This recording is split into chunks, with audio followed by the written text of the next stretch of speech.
All right, Math 2, we're going to finish up section 1 of chapter 9. So if you want to open your books to page 542, we are going to deal with cylinders today. Last time we went through prisms, and if you remember, there were different types of prisms. There were triangular prisms, hexagonal prisms, pentagonal prisms, triangular, I might have already said that. There were cubes. Anyway, cylinders are a little bit easier just for the mere fact that every single base on a cylinder, again, you have two bases just like on the prism, but every base is always going to be a circle. So we only have to have one formula memorized and not all the rest. You know, you don't have to worry about triangles and rectangles and octagons and hexagons and things like that. All right, you have two parallel bases on here. Again, your height is what connects the two bases, just like on a prism. All right, so whether your cylinder's standing up or your cylinder's laying on the side, it does not matter. The height is what connects the circles. All right, if you remember when we made the cylinders, if you can remember Aiden trying to put together his cylinder, this is what the net looks like. All right, you have two bases and then you have a rectangle. This part of it is the part that turns, okay? It's the part that goes around. So if by chance you ever forget or you lose your formula card, the around part is your circumference, okay? So this part is your circumference, which is 2 pi r. Then you take it times the height because it's just base times height of a rectangle. Your base just happens to be the circumference. All right, so 2 pi r. And then the area of a circle is pi r squared. All right, so add these to your cards. You need your lateral area of a cylinder. Just use this one right here probably, or you can, I don't know. I think maybe I use this one more, so I don't really care. You can write both of them on there.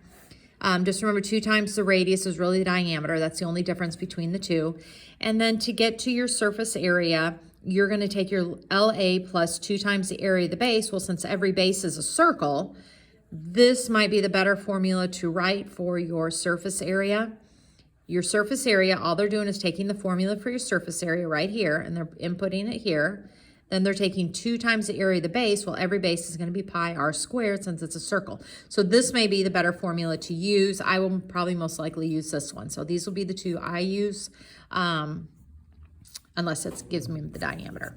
All right, so let's just go through a few examples. Top of page of 543. You have a cylinder with a height, okay? So I'm going to write height of 9, radius is 10, and they want to know the surface area. So surface area, I'm going to go to my formula. First formula says 2 pi radius, which is 10, h, which is 9, plus 2 pi radius squared. All I did was go and I input everything I know into that formula. All right, over here, if you have a calculator, you can use it, but they want us to leave it in terms of pi, so I'm gonna jump right over that pi. I'm gonna take 2 times 10, which is 20. 20 times 9 is 180 pi. Over here, 10 squared is 100. 100 times 2 is 200 pi. Then I'm gonna add these together. Since they both have pi, I can do that. So I get 380 pi, and this would be labeled in centimeters squared because it's surface area. All right, so there's your answer on that one. All right, so find the surface area in terms of pi. So my radius is 1.5. It's half of this diameter. My height is 4. I go to my formula.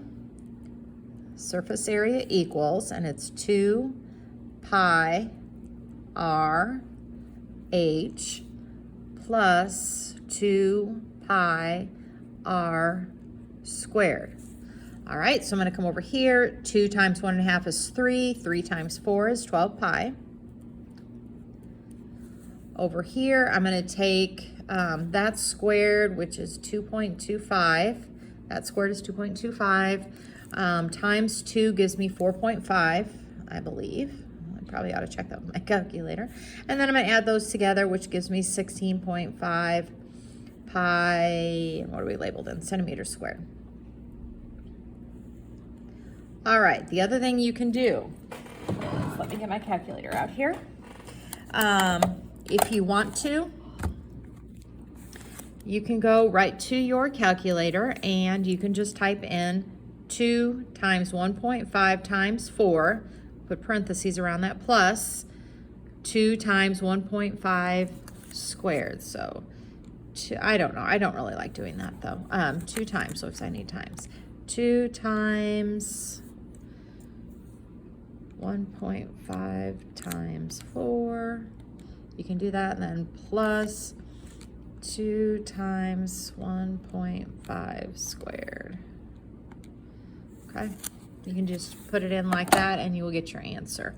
All right, here your radius, I'm not gonna go through this one, you can do that, but you get your radius is 3.5 and your height is 11. You'll put it in just like you would for anything else.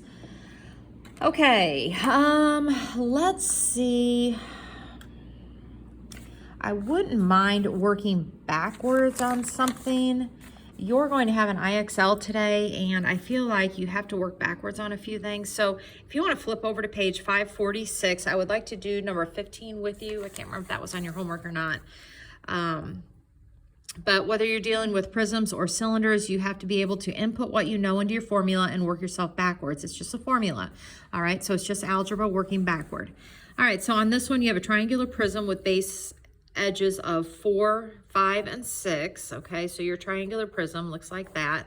That's a rough drawing. The base edges of the triangle are that, so I know that my perimeter is 4 plus 5 plus 6, which is 15. And we know the lateral area is that. Well, our formula for lateral area of a prism is just perimeter times the height.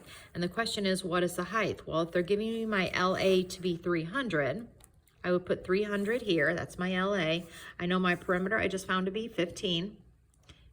And I don't know my height. Now, don't worry that it is labeled as centimeters squared. It's just how you label it. You don't square this number. This is your lateral area. You just put that in. All right, in order to get your height, then you have a basic algebra problem right there, and you just take 300 divided by 15 to get your height. So your height in this case is going to be 20 centimeters. All right, so when you get to your IXL, if they give you the answer and they give you other information, go to your formulas, plug in what you know, and solve for what you don't. I'm trying to see if there's any other ones here that I can go through. Give me two. I don't see any. Anyway, I will put your homework on the Google Classroom. It is an IXL, so let me know if you have any questions. Otherwise, I will just talk to you on Thursday.